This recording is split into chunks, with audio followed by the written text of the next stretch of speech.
Hello, and welcome to the final pre-concert chat of the 2024 season.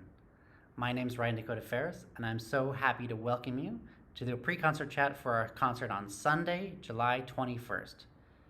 This is going to be a blockbuster program of music from Latin America and Spain. The first piece on the concert is by Manuel da Falla, El Sombrero de Tres Picos. This is a ballet in 2 acts, choreographed by Leonid Massin to music by Manuel da Falla from Spain. The ballet was premiered in 1919 in London, and the story derives from a novella of the same name by Pedro Antonio de Alarcón. Alarcón's novella contains a confusing amount of incidents, but the central narrative line follows the traditional characters of a jealous miller, his beautiful young wife, and the lecherous corregidor. The corregidor is the local magistrate, whose position was symbolized by his 3-cornered hat, hence the name.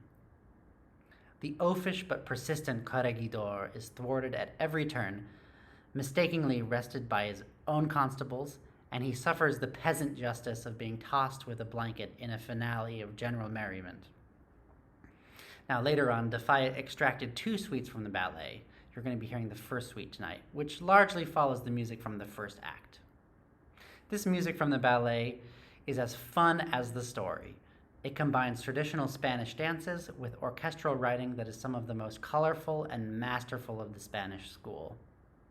The second work on tonight's concert is the Fantasia para un gentilhombre, or Fantasia for a Gentleman. This is a concerto for guitar and orchestra by the Spanish composer Joaquin Rodrigo. The concerto is Rodrigo's most popular work after the famous Concierto de Aranjuez, another guitar concerto.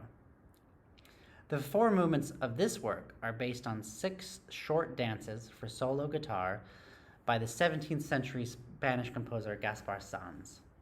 These were taken from a 3-volume work that is now commonly known as Musical Instruction on the Spanish Guitar. Most of the movements retain the names that they were originally given by Gaspar Sanz. Rodrigo composed this concerto in 1954 at the request of the guitarist Andreas Segovia. He was evidently the gentilhombre referenced in the title. Segovia took the solo part of the premiere performance in 1958 with the San Francisco Symphony.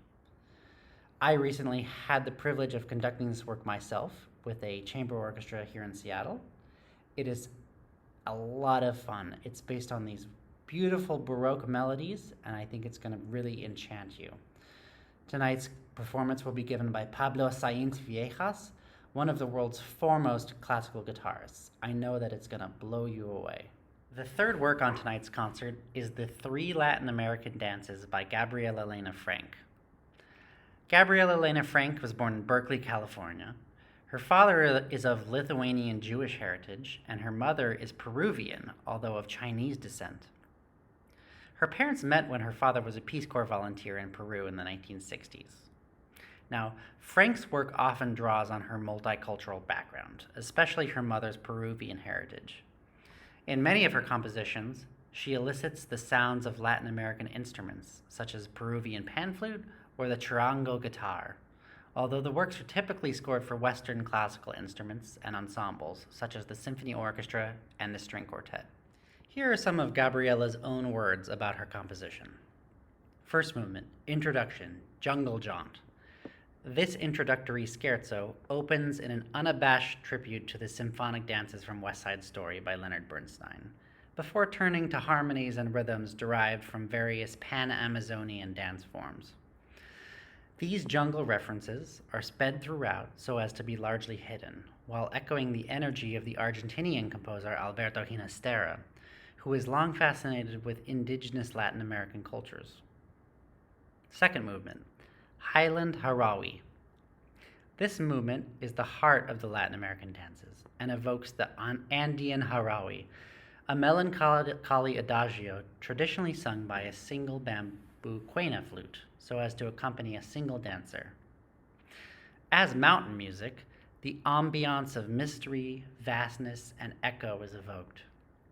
The fast middle section simulates what I imagine to be the Zumbayu of Illapa, a great spinning top belonging to Illapa, the Peruvian Inca weather deity of thunder, lightning, and rain. Illapa spins his great top in the highland valleys of the Andes before allowing a return to the more staid Harawi. The music of Hungarian composer Bela Bartok is alluded to. Third movement, the Mestizo Waltz. As if in relief to the gravity of the previous movement, this final movement is a light-hearted tribute to the mestizo, or mixed-race music of the South American Pacific coast.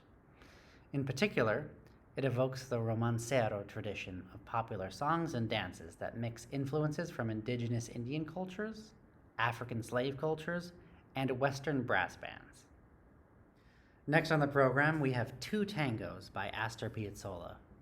Astor Piazzolla was an Argentine tango composer, bandoneon player, and arranger.